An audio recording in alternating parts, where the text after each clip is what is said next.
that will get taken care of in the permitting process with the building to make sure all of our fixtures and signage and everything complies. Yeah. Which is in the packet. Okay. But we're not doing like an 80-foot pole sign. Oh, no, I know. Yeah. So, yeah. I would like if you did, so I could find my way at night at 1 a.m. for a Dr. Pepper milkshake, but you know, priorities, right? I just wanted to know how you were going to deal with the dark sky ordinance. So as part of our submittal, we have to do a photometric plan. And the photometric plan is quite a technical plan, but I can show it here. It measures all the lumens from all the light fixtures on the site, and we have to demonstrate that we are going to have a zero light pollution beyond the property boundary. And also that all the light fixtures meet the town requirements, which are all full cut-off downward facing lighting. So we have to prepare that plan as part of our submittal, and that was reviewed by town staff and their consultants. Okay, thank you. I'd just like to make one comment. This is more just human, so you understand the concerns and emails that I've received. I have not received anybody that said, I hate Whataburger and I don't want it.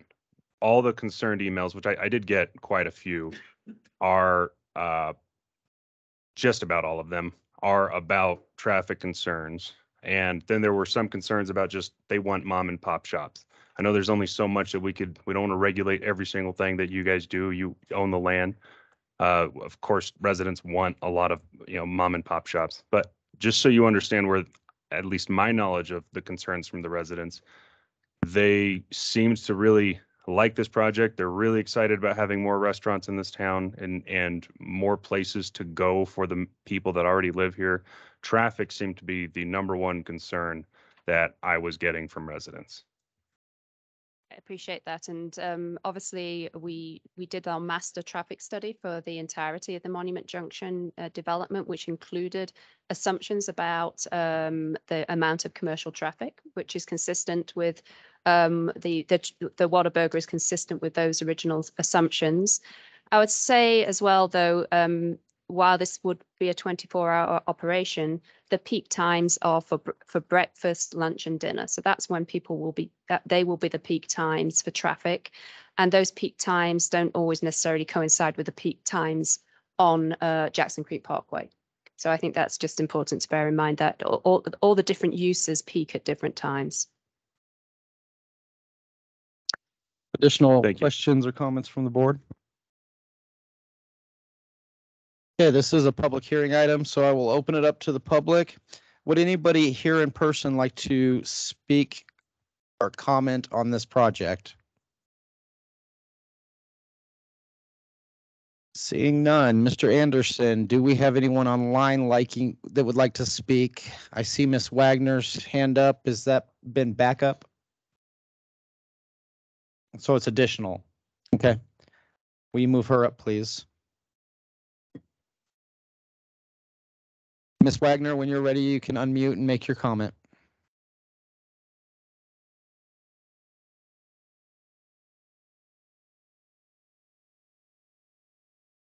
Miss Jennifer Wagner, you are muted. If you would like to unmute, you can make your comment.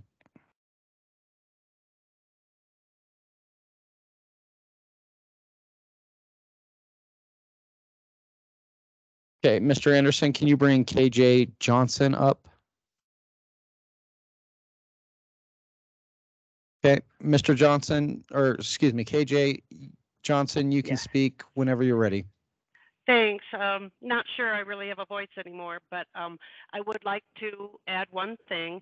I would like to see that we quit putting stoplights on Jackson Creek Parkway. It is not thoughtfully crafted to fix Jackson Creek Parkway traffic. They are actually a critical impediment. If you've ever driven down Jackson Creek Parkway, you would see that. We need to come up with another way to figure out how to keep the traffic moving. Don't know if we can use roundabouts, don't know if there's frontage roads, but I would like to see stoplights not being used to fix every intersection. And that's all I have to say. Thank you. Ms. Wagner, would you like to unmute and make comment?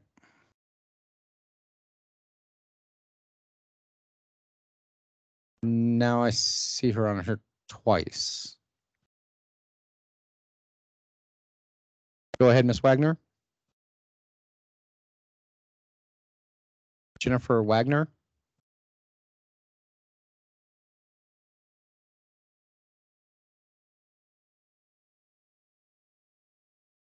Okay, Mr. Anderson, will you bring up Stephen Torgerson?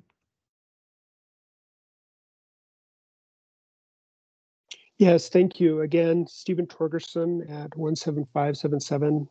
And I just wanted to have the applicant explain in greater detail how stormwater management is being dealt with on such a tight site.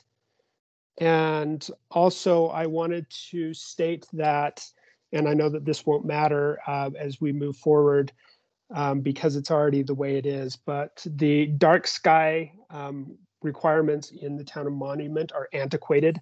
And we have examples of things that have recently been built that do not even meet the requirements that we currently have. And it's a little bit disappointing to see. So if they could please speak to that, that would be really helpful. Thank you. Last call for Miss Jennifer Wagner. If you would like to speak, please go ahead.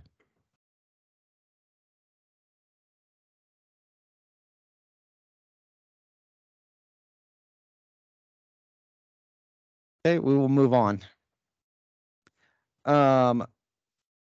Last call for public comments in person. Seeing none, I will close the public comment portion of this meeting and will allow the applicant to come back up and rebuttal any comments that were made. Just a real quick point of clarification on the stormwater management. In the presentation, I think probably spent more time and it's on the previous one. Tract A, which is just south of the apartments, is a detention pond, and it will be combined with a park, but its primary function is a detention pond. That will collect all the stormwater runoff from everything north of the development. So the apartments and all the commercial lots will take the stormwater from the commercial development. So that was a concern. It's not going to be detained on the site. It's going to be piped down to that detention pond. No additional comments. I think I addressed the lighting comment earlier, and no additional comment. Okay. Happy to answer any questions if there are any. I'll bring it back to the board for further discussion. Questions or a motion?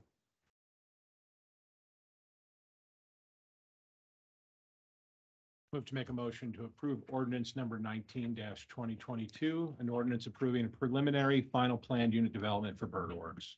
Second. We have a motion and a second. Ms. Hogan? Trustee Stevens, Yes.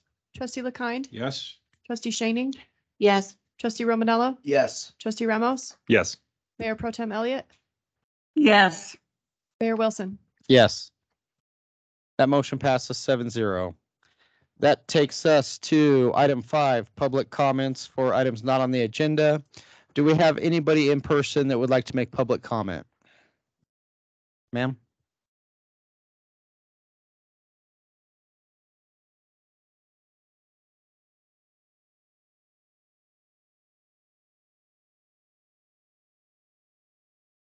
My name is Stephanie Markle, and I actually work for Palmer Ridge High School here, and I wanted to talk a minute about the MLO that's on the ballot. The values of this community is what drew me to be a part of District 38. I appreciate the respect we show our servicemen and women and the family values we work to uphold. Our schools are a large part of this community as they not only share these values, but they take care of our most precious resource, our children. School staff can be with our children more than their parents are during the work week due to the integral part teachers are in their education, sports, and other activities. When I was in school, this was no different due to my involvement in an array of sports and clubs. In my junior year, it was my track and biology teacher who noticed I had some signs of depression. Her questioning caused me to break down in tears because I didn't know why all of a sudden I was fighting off a deep sadness. Through her questioning, I realized that this new medication I had started called Accutane was the only variable, and with her discussion later with my parents, I got off this medication that evening. I was lucky. I had an incredibly intelligent and passionate teacher and coach who noticed the slightest signs of change and took extra time to help me overcome which could have been a grave situation. Who we hire to be our teachers matter. Getting by with paying staff the lowest in the region to keep our taxes as low as possible versus providing our youngest children with the best professional care will in fact cost all of us more when they vote, provide our health they will hurt our healthcare services, and they won't provide for the economy the way the generation before them did. The time and support the teachers put in should be incentivized to get the best possible applicants every time for every job to show our kids that their lives matter. There right now are 50 unfilled positions in our school district. Capitalism states that to get people to stay and to have high quality applicants for openings, you must raise incentives. Some say District 38 is an anomaly and we can get away with low pay. Due to my experience as a student, the confidential situations I have encountered as a teacher, and the support I would like to see for my own children that are in District 38, I don't want to take that risk. Without this MLO, we will more than likely have people in the classroom, but will that education a student receive here prepare them for the competitive global market or represent our values of democracy and critical thinking? Will the staff members connect with students to support them and show them that they matter? Will they be able to catch problematic behavior for the health and safety of all? Odds indeed are against us if this MLO does not pass, since there are fewer education graduates, fewer staying in the field, and even fewer who would pick to do the same work here for thousands of dollars less than elsewhere. We are the lowest funded district in our region. This MLO will get us to average and will allow the staff here to keep doing the great work we are known for.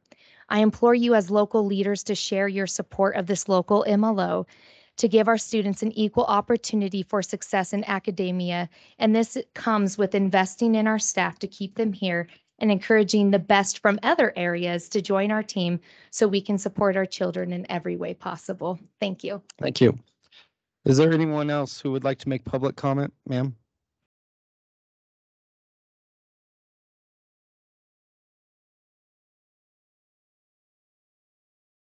Hi, I'm Jackie Burhans, a longtime listener, first-time speaker. I work here in Monument, and I've lived nearby in Woodmore for just over 30 years. Seen a lot of development and a lot of growth in that time. And I often hear speakers, as I did tonight and at other governmental meetings, say how much they appreciate and want to preserve the small town feel of Monument, both the city itself and the surrounding areas. One important part of that small town feel is our own local school district, which has schools both inside the town and outside of the town and educates students from the town and from the surrounding districts. D38 has neighborhood schools in Jackson Creek, Palmer Lake, Woodmore, and various parts of unincorporated El Paso County. There are 2 charter schools facilities on Highway 105 close to I-25 and another one by Highway 83. With these public schools and a handful of private schools, Monument is blessed with a wide range of choices. And the opportunity that I've had to watch my son and his classmates go from kindergarten through graduation in the district was amazing, something I never grew up with. And to see them then go off to college, graduate, start their careers, including coming back as D38 teachers, has been incredible. And I hope to see that continue. These schools are woven into the fabric of our small town with music and theater performances, hosting and benefiting from fundraisers such as the 4th of July Fun Run for Palmer Lake Elementary and the Empty Bowls event that was just held at Lewis Palmer High School, benefiting those in need in our community. School teams and clubs walk in our own Monument 4th of July parade, which is famous all around the state. And of course, the athletics programs provide opportunities for a real Friday Night Lights experience for football and whatever the equivalent is for baseball and hockey and volleyball and track and field. Local churches hold events to raise funds for suicide prevention. Local businesses donate a portion of their proceeds or just outright cash or in-kind donations. For all of this, I thank the community. But the glue that holds this all together is our teachers and the support staff, like the paraprofessionals who help the teachers in their classrooms, the counselors, the librarians, the lunch staff, the bus drivers, the janitors, and so much more. And they've long been undervalued and underpaid, on average 10% lower than our surrounding districts. And we are seeing the impact with high turnover and difficulty hiring. I appreciate the many ways that the Monument Board of Trustees has supported the school district, including helping recently to increase the cash in lieu fee that provides money for capital improvements, and of course, supporting those events that students can participate in, supporting the businesses that students grow up and work in, and even occasionally recognizing academic achievement as you did with my son back in 2017. I hope that the Monument Board of Trustees and the whole Monument and Tri-Lakes community can come together and support the D38 mill levy override ballot issue 4A that is solely to increase the compensation for teachers and support staff. They have helped to support the small town feel of our excellent school district and our excellent community. They have provided excellent results that we enjoy as parents, as homeowners, and business owners, and it's time they were fairly compensated. Thank you. Thank you. Is there anyone else who would like to make public comment? Seeing none, Mr. Anderson, it appears we have no one online. Okay, this time we'll move on with our agenda. This takes us to item 6, board authorization items, grant application, Ms. Vandenhoek. Okay. Is there anything that you need approved? Just you authorizing to put it on the next agenda. Next agenda? Okay. November 7th? Yes. Is the board in agreements with that? Yes. Sure. I have Okay. one more. Okay, go ahead. Yep. Joe Rivera has been interim attorney for quite some time. In the near future, probably December, he would like to begin his separation from this position, but also help in the transition to a new interim attorney. I would request that you direct me to bring forth a contract for legal services at the November 7th meeting to provide legal services until the new board can consider a new town attorney. Okay. Go ahead. You good with I was that? gonna say, yeah, do you need a yes from a? Just need a head nod. Oh. Is the board in agreements with that? Okay. Mr. Rivera, I thought we had you interim forever. That's a big oxymoron. We'll get a t-shirt, interim forever. Appreciate the opportunity. Time for you guys to find your forever. Sounds like a bad breakup. Do we have any board members with authorization items? Yes. Oh, go ahead. Go. Okay. Yes, I on the Fountain Creek Water District, watershed district that I serve on, I've been able to speak with a former commissioner and county attorney Terry Hart, and in some of our inquiries to solve renewable water sources, getting water pumped to county line is an issue with a 1041 permit.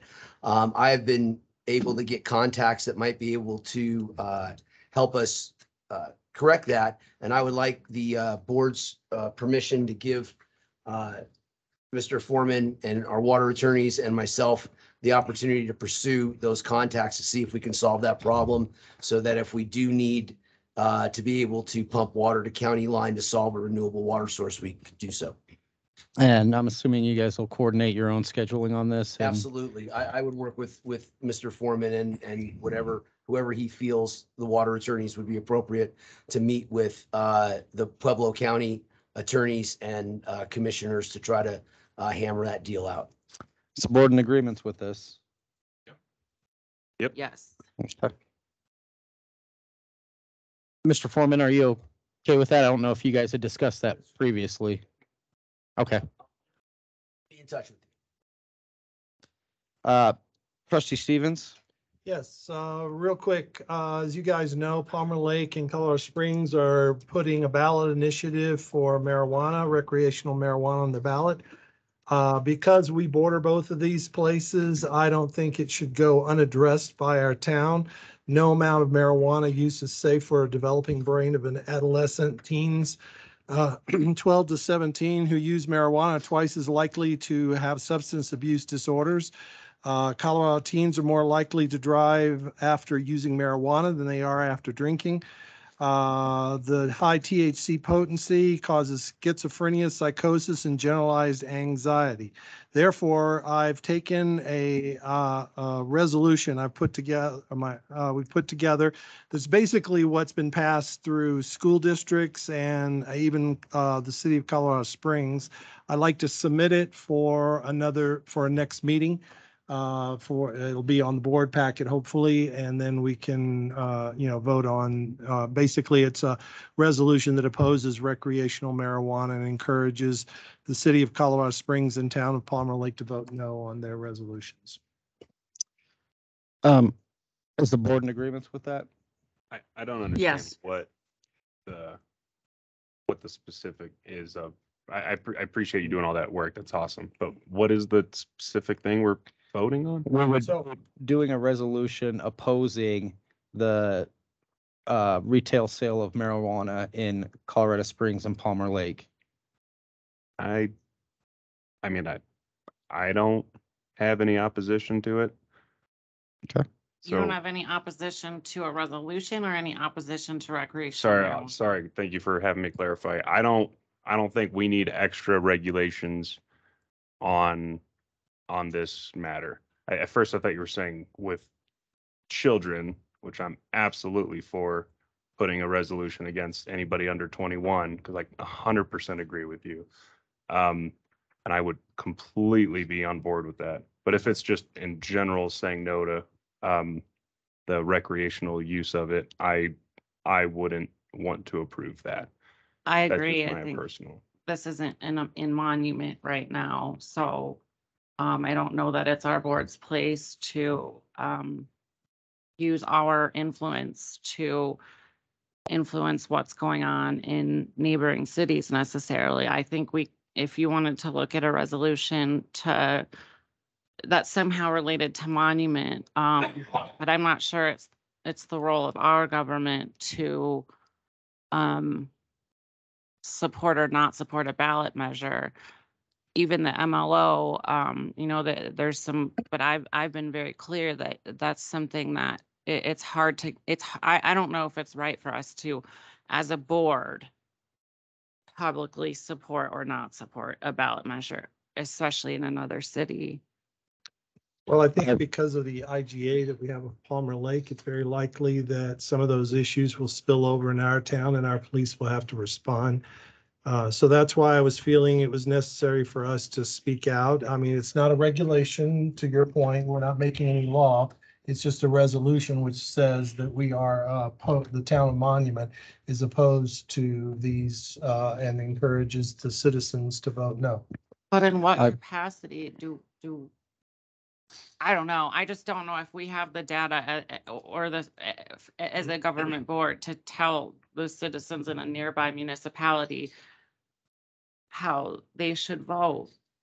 I agree with Trustee Stevens. This is going to adversely affect Monument if it passes in either of these areas, and I would support it. I get tested for work, so anybody watching, I do not use marijuana. I just don't. And I absolutely appreciate your point, Mayor and Trustee Stevens. I really think anybody with a developing brain under 21, it should be absolutely opposed. I don't think I would want to make just a general statement against recreational marijuana. Okay, Trustee LeKind. My work has given me permission to smoke marijuana. They have rescinded their drug testing, which to me sounds like permission, but and I don't partake. Or I don't inhale anyway. I think I'm inclined to not want to be out there on a limb explaining to residents or of other towns what they should and should not vote for. I don't like seeing them tell us what we should vote for. That's happened in the past. I don't agree with their mill their initiative to allow recreational marijuana, but I don't feel like it's my place to tell the citizens of Palmer Lake what they should and shouldn't vote for. Same Yeah. with the Springs. And just to clarify, Trustee Stevens, because I really appreciate your concern and safety. Mitch actually explained my point, I think, better than I was, which is it doesn't have anything, it's not me saying pro or against. I just don't think it's really up to us, in my personal opinion, to tell people what to do. Yes, I with don't that want them specific to- thing. As a, because then, you have to think about when we have these discussions, as we've had, where I've kind of aired on some things from time to time. We have these discussions, are you speaking as a trustee? Are you speaking as Ron? Are you speaking as the board? Are we speaking as the town? So when we put forward such a resolution, there is a gray area of, are we speaking for all the residents? And is that necessarily our place to do? So I'm more comfortable to say, Trustee Stevens and Mayor Wilson stand opposed to this than I am to say the town of Monument, because it's just a dangerous area for us to say that we want to speak for another town. Okay, Trustee Romanello. I honestly, after tonight, I have validity in both of your arguments, and I'm just really neutral on it. I really could be here nor there with it, just to be honest with you. That's my honest to God reaction. Okay. Okay. Trustee Mayor Pro Stevens? Temp, say that again. Yes. Hi, Trustee Stevens. You're not proposing that we tell people how we want them to vote, which was the initial conversation here. You're proposing what we don't support, correct? Well, basically it wraps up, I mean, yes, the same thing. I mean, we are encouraging people not to permit recreational marijuana. And so I guess that's what I mean, we will vote on it after getting it in our board packet and having the opportunity to review it. But essentially the gist of it is it gives some statistics of how it can spill over. I believe it will affect our town. And I think it's like the father that says, oh, my drug addiction doesn't really hurt anybody. It's just me. But he hasn't asked his wife or his kids what that does to the family. And I think we're kind of neighbors, and I think we do have a place to be able to say, we encourage you not to. So that's where I'm coming from. The actual vote would be after it's in our board packet. So then we could do that. But so anyway, that's why I bring it up. I would like to submit it if we're in agreement. It doesn't appear that we're in agreement, and I believe it would fall short, being that the next meeting would be November 7th with the election on November 8th. So you'd be voting on it the night before the election. Yeah, they like $1 short. Okay. So, I don't believe we have the support for it. Are there any other board authorization items? No, sir. Okay. Sorry. That takes us to board comments. Do we have any board comments? I have one. It'll be very quick. You've said that a couple times. Yeah, sorry about that, Mr. Mayor. There were a lot of residents that were emailing us about, or messaging us about being skipped online. And I just want to say for prior meetings, sorry, I want to say that the way Mr. Mayor and Drew, how it was done today, I think was incredible. So great job. You took very long pauses, and I think we gave the residents that were online ample time to go. So I just want to say thank you very much. And if we can continue to do it that way, I think it just went so much better. That part of this meeting just went so great. So thank you for that, Mr. Mayor. Any other board comments? I have what I hope will be quick. We know we have the home rule on the ballot, and it has 2 districts. And I was talking to a friend who used to be a town attorney and said, are those districts equally divided? And I said, well, I don't know. He said, well, you could have a constitutional issue. So I had a friend do some running of the numbers, and they found out, this is preliminary because it just happened this weekend, found out according to their quick preliminary calculations that we have 60% in one district and 40% in another. And I was just wondering from our attorney, what is the constitutional parameters that are required by Colorado in the sense of, I know if we're at 5%, it's probably not a big deal, but 60-40 is a bigger gap that I found. And so I was just concerned about that. Yes, I received your question yesterday and I forwarded to Mr. Foreman. Basically, yours is a big question, or it could be a big question. And so I don't really know. If you would like to direct me to research that I could. One other possibility would be to, I mentioned this to Mr. Foreman, that might be the quicker way to your answer, is to speak with the Home Rule Commission attorney and see whether they researched that issue. And then maybe they have already looked at it and I could report back, and then we could take a next step. But I didn't have any chance to look at it. I fear it's a fairly large issue and I'd be happy to look at it, but I certainly don't have, I would be. I'm So curious that- about that as well. And that said, if, we don't, well, like we just discussed, we don't meet again until November 7th. So if that is trending towards, and it looks like it could be a serious issue, then what are the ramifications if there's no action taken in between now, November 7th, home rule is voted in, and then come to find out there's a constitutional violation? I think we need to step back and find out, can the attorney, the charter attorney, get us accurate numbers? And if so, are we able to change? I mean, is it something that can be changed no matter what happens I'll on? contact them tomorrow in the direction of the board. Okay. So the board's in agreements with having the charter attorney look into that?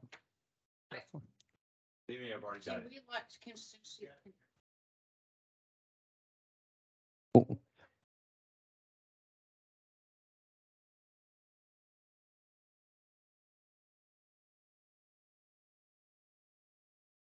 Or maybe, yeah, on the microphone. Online. Sorry. So when we talked about separating districts, we talked about kind of east-ish, west-ish side. We did take into account the developments that had been approved and that were kind of in the works for the east side of the interstate. So those numbers kind of played into as we were looking at both sides of the interstate. So I don't know what your friend or the attorney looked at. Like, I don't know what numbers they were looking at. Registered voters. Okay, so we also found out some interesting things with registered voters and actual number of votes in the town of Monument in the last election. But that's besides the point. But that's what we did with Mike, and then also with our home rule attorney, was looking at numbers on each side. And one of the things that they did when they made that decision was they included Village Center into the West Side District. So Village Center, I don't know if your consultant was considering Village Center as part. Yeah, Village Center Yeah, is so on the Village West Side Center- District. Yes. And the whole west side, and then like the rest of the east side. And I Because think the y'all, fact- so I you think y'all can- also considered Willow Springs as it was developing to be Yes. part of the West Side also. And we also looked at the amount of land that could still be developed. We looked at possible annexation measures that were being looked into as far as developments in the area. But it is something that can be by a vote of the people can be changed, just like any part of the charter can be. So this is based on population of people where they were residing, not voters, because living in Monument doesn't require you to register to vote. So we wouldn't divide the districts based up on who potentially could vote and who wouldn't. Right. So we're looking at population. As I understand, Trustee Stevens, your question is really a question of equal representation. So. Right, that's exactly right. Yeah. Okay, so yeah, so it's basically if there are, we have 100 people, 70 of them are in one district and 30 are in the other, is that okay? Right. Why both places? It doesn't matter if they vote or not. Yeah, and so, and I suspect that, the home rule attorney, knows all those numbers and may have done that research, so I think it's smart to give her a whack. So, Ms. Kuma, thank you for the comments. Mr. Foreman, can you still have the attorney just put together those numbers of what she was talking about? I will. Thank you. Thank you. Any other board comments? Seeing none, I'll look for a motion to adjourn. So moved. All in favor? Aye. Aye. We are adjourned.